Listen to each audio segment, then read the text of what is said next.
Kamera in action. Hey guys, welcome to my YouTube channel. Kali ini kita akan membahas mengenai The Falcon and the Winter Soldier yang menghadirkan episode terakhir untuk musim perdananya kemarin. Di episode terakhir tersebut, kita akhirnya melihat bagaimana Sam Wilson menerima takdirnya sebagai Kapten Amerika yang baru. Sementara itu, John Walker mulai menerima nasibnya yang tidak menjadi Kapten Amerika tetapi menjadi US Agent. Bagaimana nasib Sharon Rogers dan US Agent di masa depan MCU? Kita simak setelah tayangan berikut ini.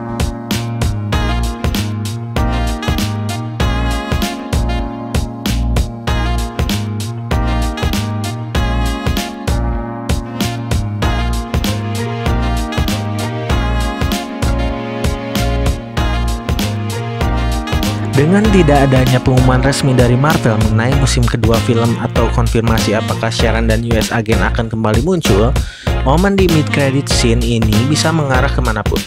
Sharon sendiri pada akhirnya mendapatkan pengampunan penuh seperti yang dia inginkan. Namun apa implikasi dari adegan tersebut bagi masa depan MCU? Setelah Sharon Carter menerima pengampunan penuh dari pemerintah Amerika, adegan kemudian berpindah ke luar gedung pengadilan di mana Sharon menelpon seseorang. Tidak diketahui siapa yang ditelepon oleh Sharon, namun dalam percakapannya mereka membahas mengenai sumber daya yang melimpah yang akan segera dia dapatkan karena dia kembali ditugaskan sebagai agen Carter. Sharon juga menyebutkan bahwa serum Super Soldier mungkin sudah tidak tersedia lagi sekarang. Namun dia akan memiliki akses terhadap rahasia pemerintah, senjata pura-rupa, dan masih banyak lainnya. Sharon meminta kepada orang di telepon tersebut untuk segera mencari calon pembeli untuk semua benda dan barang tersebut. Tidak ada suara dari orang yang ditelepon, membuat para fans kesulitan untuk menebak siapa yang ditelepon oleh Sharon. Lalu siapa sosok yang ditelepon Sharon? Jawaban yang paling mudah dan logis adalah salah satu pendukung dan pengikutnya. Dari dialog yang ada, Sharon sebagai power broker memiliki banyak individu dan bekerja di bawah kendalinya. Dan dia memerintahkan salah satunya untuk mencari klien. Karena tidak ada jawaban yang pasti tentang siapa yang Sharon hubungi, selalu ada kesempatan bahwa Marvel Studios akan mengungkapkan lebih lanjut di kemudian hari. Lalu siapakah sosok yang menjadi atasan Sharon Carter? Rencana baru dari Power Broker muncul berkat pengampunan penuh yang diberikan kepadanya, dan juga dia kembali bekerja sebagai salah satu agen pemerintah. Sharon sendiri dulu sempat menjadi bagian organisasi SHIELD, dan dengan Sharon kembali ke divisi lamanya, apakah hal tersebut memunculkan pertanyaan apakah SHIELD masih ada atau masih berjalan? Organisasi mata-mata tersebut diperlihatkan dalam kondisi sulit dalam film Captain America Winter Soldier setelah diketahui di dalamnya terdapat mata-mata dari kelompok Hydra. Pasca diperkenalkan SWORD, banyak fans meyakini bahwa SWORD akan menjadi pengganti dari SHIELD. Namun di sisi lain, ada juga yang meyakini bahwa SHIELD dan SWORD akan muncul di MCU. Di komiknya sendiri, Sharon diperlihatkan pernah menjadi direktur atau pimpinannya, yang mana MCU mungkin bisa menghadirkan kisah tersebut. Tapi, Sharon bergabung kembali dengan divisi lamanya, mungkin juga mereferensikan dirinya akan kembali ke CIA. Setelah SHIELD hancur, Sharon kemungkinan bergabung dengan CIA dan juga menjadi bagian dari mereka pada saat di Civil War. Itu merupakan tugas terakhirnya sebelum kemungkinan dia dianggap sebagai buronan. Ada juga kemungkinan bahwa Sharon mungkin bekerja untuk seseorang. Bahkan ketika dia menjadi sosok di balik Power Broker, apakah sosok yang berada di atas Sharon adalah orang yang sama seperti Valentina? Apakah artinya ada ancaman besar yang baru yang muncul di MCU seperti sosok Norman Osborn? Lalu selanjutnya, tak peduli organisasi lama mana yang akan kembali memperkerjakan Sharon Carter, momen di mid-credit scene Falcon and the Winter Soldier memberikan petunjuk tentang adanya penyusupan kembali agen Hydra. Hydra sudah sejak lama secara rahasia mengirimkan agen-agen mereka ke dalam organisasi SHIELD dan membongkar serta menghasilkan SHIELD dari dalam. Hal ini bisa dilihat dalam The Falcon and the Winter Soldier, dan Sharon Carter adalah salah satu agen SHIELD yang berusaha untuk mencegah hal itu bisa terjadi. Namun dengan Sharon Carter sekarang yang sudah berubah menjadi sosok jahat, bukan tidak mungkin peran Hydra sekarang dijalankan oleh Sharon. Dan di sisi lain, ketika dia bekerja sebagai power broker, Sharon mungkin akan menjadi tikus di dalam tubuh CIA atau SHIELD. Namun berbeda dengan Hydra, Sharon tidak akan menghancurkan organisasi tempat dia berada. Sharon hanya memanfaatkan sumber dayanya saja untuk kemudian bisa dia gunakan untuk mendapatkan keuntungan. MCU bisa menghadirkan berbagai kemungkinan cerita dengan posisi baru dari Sharon ini. Salah satunya adalah power broker yang semakin dikenal luas karena berbagai proyek dan juga pengaruhnya. Sharon juga bisa menjadi sosok penyuplai senjata bagi para villain yang akan membuat para pahlawan kerepotan. Selain senjata, Sharon juga bisa menyuplai teknologi dan sumber daya lainnya. Sharon juga mungkin saja bekerja sama dengan Valentina untuk membentuk tim pahlawan tandingnya, seperti Thunderbolts atau Dark Avengers. Dan bukan tidak mungkin juga, Sharon akan menjadi musuh utama para Avengers di film Avengers 5. Penyusupan ini juga bisa menjadi dasar cerita Secret Invasion yang serinya akan segera tayang di Disney+. Namun bukan berarti bahwa Sharon adalah Skrull, namun rencana penyusupan tersebut bisa sesuai dan pas dengan cerita yang dilatar belakangi oleh rasa takut dan rasa tidak percaya. Untuk sekarang, para fans hanya bisa menunggu apa yang akan dilakukan Marvel Studios terhadap karakter Sharon Carter.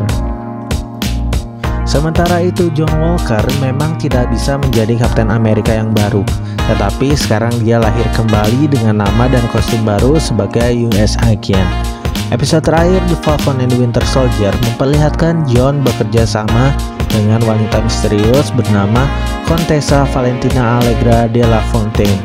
Wanita tersebut memberinya kostum versi hitam dan dari kostum lamanya, dan menjanjikan kesempatan baru yang lebih menarik dari sekedar menjadi Kapten Amerika.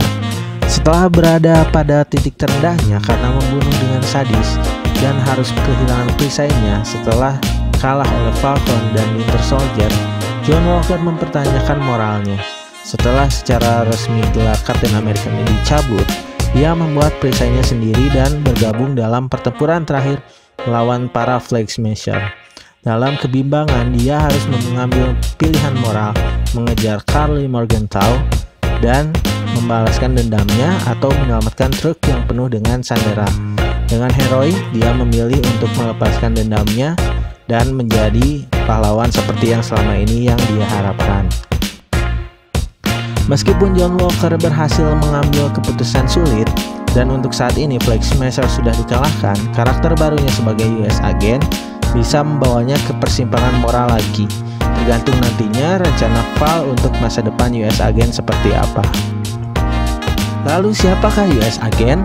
Dalam buku komik Kapten Amerika edisi 332, John Walker mundur sebagai Kapten Amerika, menyerahkan shield-nya, kostumnya, dan nama pahlawan supernya kembali kepada Steve Rogers.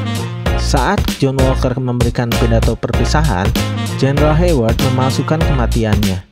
Lalu kemudian mencuci otak dan memberinya nama baru sebagai US Agent, lengkap dengan kostum hitamnya. Hampir seperti di komik, awal mula kemampuan Super Soldier yang dimiliki John Walker ada hubungannya dengan Power Broker.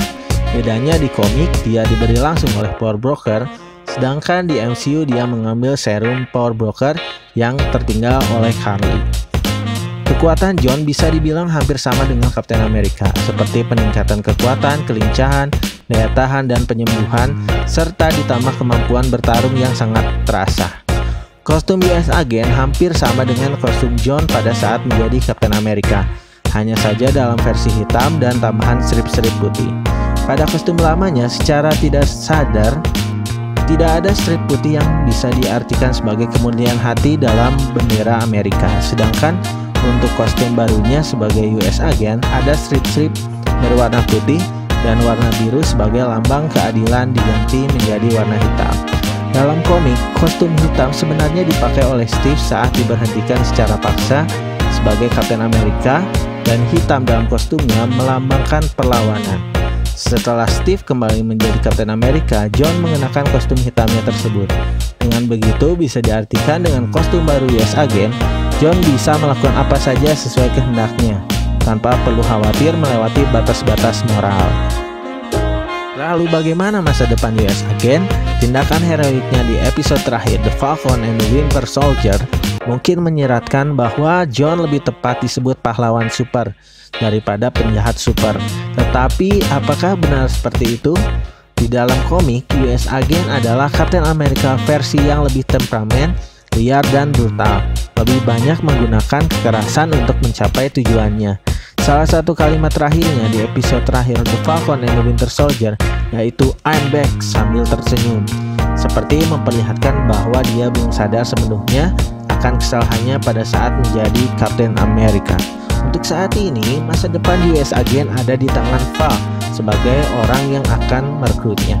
Motif Val dan tujuannya merekrut John masih menjadi misteri. Apakah Val akan mempertemukan US Agent dengan Zemo yang berada di penjara Ralph sebagai kisah awal Thunderbolts, atau Val akan membawa US Agent terlibat di dalam serial Secret Invasion nanti? Mengingat selain Val dekatinya Nick Fury di dalam komik, pada akhir episode Val mengatakan bahwa banyak hal yang terasa janggal. Hal tersebut bisa merujuk ke bangsa Skrull yang sering menyamar dan menyelinap di antara para manusia. Dan apakah US Agent akan mendapatkan perisainya sendiri atau malah menggunakan senjata lain? Sepertinya John Walker berhasil membawa karakternya yang dibenci menjadi karakter yang sangat menarik untuk dinantikan. Oke guys, bagaimana kisah Sharon Carter dan US Agent di percaturan film MCU? Kita tunggu saja di Disney Plus Hotstar. Dan jangan lupa pantengin channel kami. Don't forget to like, comment, and subscribe channel kami. See you next time. Bye.